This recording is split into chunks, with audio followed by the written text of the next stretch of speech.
She lived about 3 miles, and Aunt Bertha lived about 2 miles. We'll put it on again. As long as we're talking here. So. She taught you how to drive a car? Dad did. My dad did. Yeah. Then to get your license, you just had to pay. Oh no, I had to be tested. You had to be tested. I had to be able to park, but it took back up and park in a parking space. Oh. In Minnesota, in those days, you didn't. You just had to pay 35 cents. Oh, you're And kidding. you'd get a license, yeah. Oh. No, I'm thinking like back in the 30s. Yeah, right. This is back in the 30s. Yeah. No, you lived in the Great Depression. Yeah. And you started out at $12 a week. And it probably didn't get too good during the Depression either. No. See, I graduated in 29, and that was the bottom, when the bottom dropped out of the banks. We just... Did any banks close? Oh, sure. Sure. People lost a lot of money. But your parents did not have the money in a bank like that? No, but my dad and mother invested. It was the only inheritance my dad had from his father, because Uncle Henry got the farm. And I think it was around $1,800, and I remember him telling that he invested that in what's called a silent washing machine company. Oh. And it went bankrupt.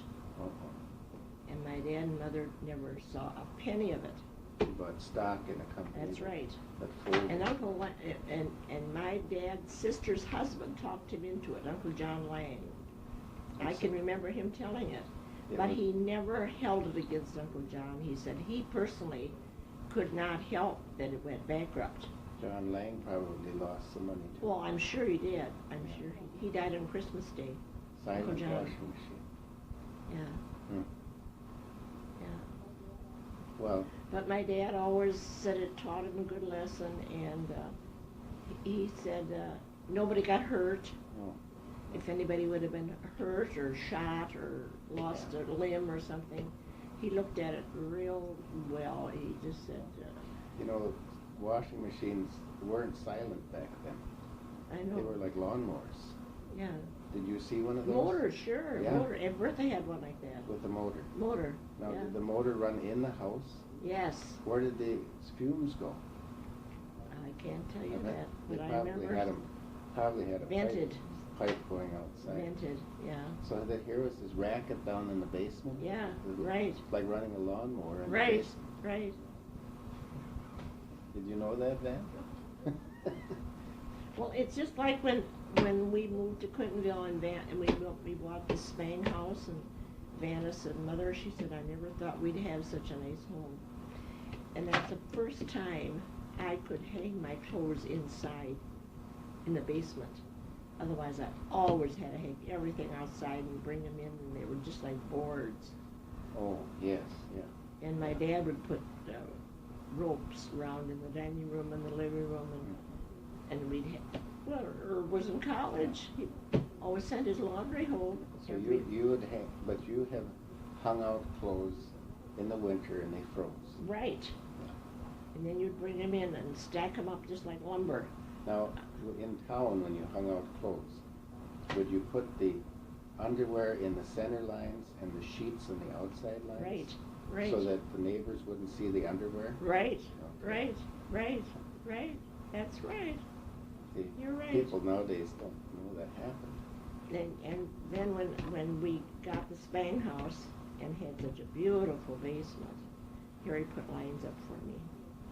And then when we moved here, he wanted to get me a dryer. And I said, honey, this is the first time I'm in a heated basement. Yeah. And I even say it out loud sometimes when I'm in the basement, how thankful I am that I got a dryer now. Yeah. Because even if I don't, a lot of things I don't let get real dry. So they don't get so wrinkled. And, but I was brought up that way. See, I just appreciate it. Yeah. And it's just like I had water in the reservoir in the stove. Mm-hmm. And I had to heat everything. And we always had a tea kettle steaming a little bit. My dad had a belief that that moisture is what we needed. Oh, you needed humidity in the That's house. right. Yeah. Mhm. And that's one thing I remember him always. Mhm. He said, just be sure that tea kettle never runs dry. And Yeah. Tell me Don't what let- a reservoir was. Huh? Tell me what a reservoir was. It's at the end. Here's your stove. Right here at the end is the tank. You can see it on Part of the shorts. stove. Short. Yeah. Shorts is not Yeah. stove. Yeah. Well, that was But that's hot- what we used for washing dishes, the Yeah. water in the It was reservoir, right because there, that was water. hot. Hot water all the time. Right. Yeah. Right. Now, during the Depression, did any hobos ever come to ask for a Oh, sandwich? yes. Oh, yes. How close were you to the railroad And we had tracks? gypsies go by our house in Yeah. caravans. But they were to be watched. Right. Did, And they always had big skirts with big pockets. Would they shoplift?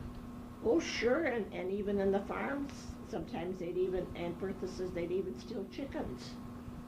Oh. Yeah. Well, one thing I remember was my mother she often, if a hobo came, she would never take him in the house. But if he looked decent and was an alcoholic, you could tell, she'd give him a sandwich or, Yeah. a cup of coffee or something. But one time, remember when they used to have salt in little cloth bags? Remember, have you a recollection of that with black printing on? The salt would come in a bag. Yes, right. Yeah. Well, anyway, this man came around, and he was trying to make a little money, he said, and I think I maybe was about 12 years old. I wasn't very old, but I wasn't a real small child either. And he said that he was selling salt. And I don't remember, it wasn't a very big bag, maybe about this long, I remember it was yesterday. And my mother, it seems to me she gave him a quarter. Now, I could be wrong, but it was very little. And he thanked her, and she didn't open it right away. And when she did open it, it was filled with sawdust. Oh, no. Yeah, she bought sawdust. That was too bad she didn't open it right there. Well, Just it to was- see what he would say. yeah, but I just mean that was just, Yeah. my dad just said, mark it as experience. He Yeah. said, nobody got hurt. Yeah. He didn't But- scold her.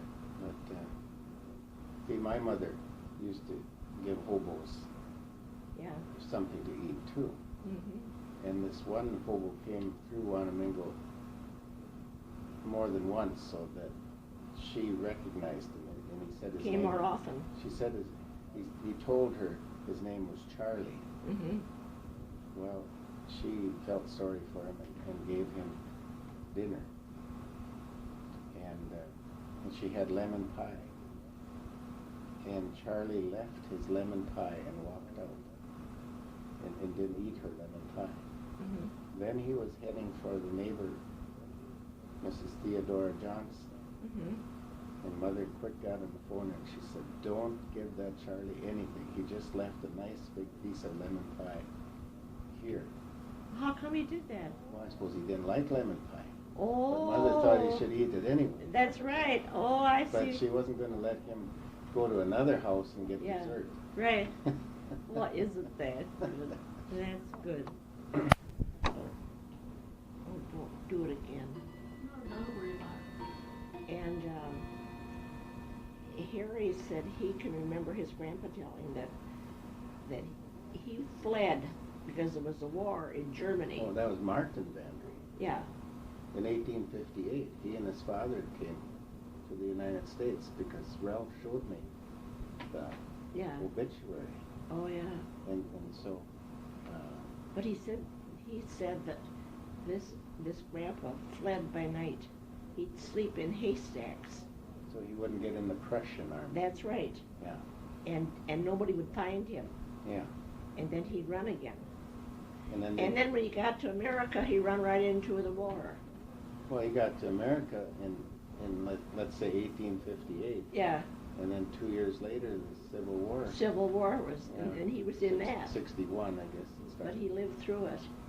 But he was an American soldier. He was in 9 battles. Right. Yeah. I Martin Harry talked about that a lot because he said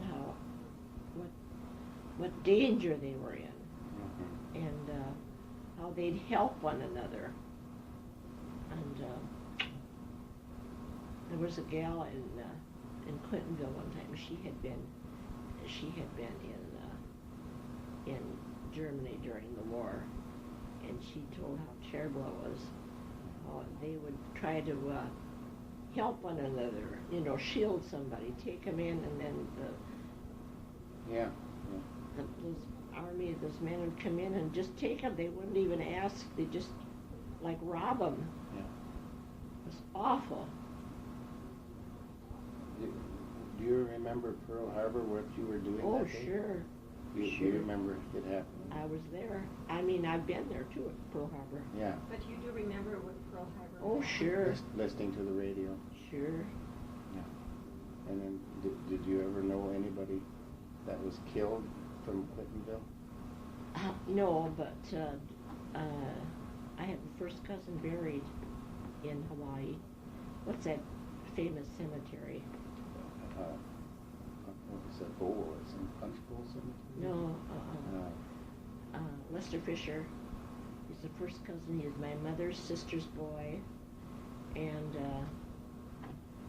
he was about 22 years old.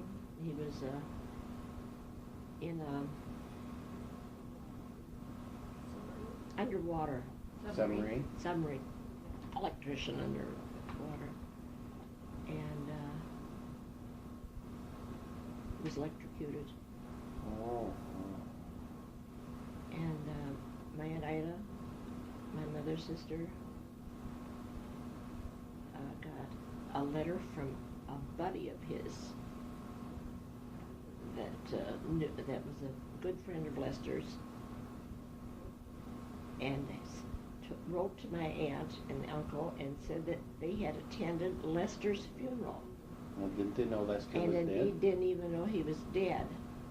So they contacted the Red Cross, and they had to have his serial number because there were some 70 Lester Fishers in the United States to verify that it was their son.